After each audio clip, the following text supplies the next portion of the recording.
Bugun o'sha hammaga yoqadigan Napoleonni tayyorlaymiz. Alohida idishimizga unda solib, margarinni qirg'ichdan o'tkazib, uvoq holatiga keltirib olamiz. 1 stakandan kamroq bo'lgan suvga tuxum, tuz va uksus solib, yaxshilab aralashtirib olamiz. Unda ustidan aparani quyib yuborib, mushlamasdan xamir tayyorlab olamiz. Yarim soatga morozinlikka solib, yarim soatdan keyin bo'laklarga bo'lib olamiz. Menda 6 ta bo'lak chiqdi. Hammasini yumaloq shaklga keltirib, yana 1 soatga morozinlikka solib yuboramiz. 1 soatdan keyin listimizning orqa tarafini yog'lab olib, ozgina unlarimizni ham sepib olamiz. Muzli xamirlarimizni tez yoyib olib, chikramizga 15 minutga qo'yib yuboramiz. Ustini gazga qo'yib, iliqroq paytida 3 qoshiq un solib yuboramiz va to'xtamay aralashtiramiz.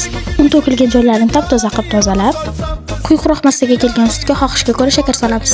Pishib chiqqan go'shtlarni birin-ketin taxlab, ortib qolgan ustidagi go'shtimizni uvoqlab, maydalab olamiz. Taxlab bo'lgandan so'ng ustidan bir marta bostirib, tayyor bo'lgan uvoqni Napoleon ustidan sepib, bir kunga dam oldirib, dasturxonga tortib olamiz.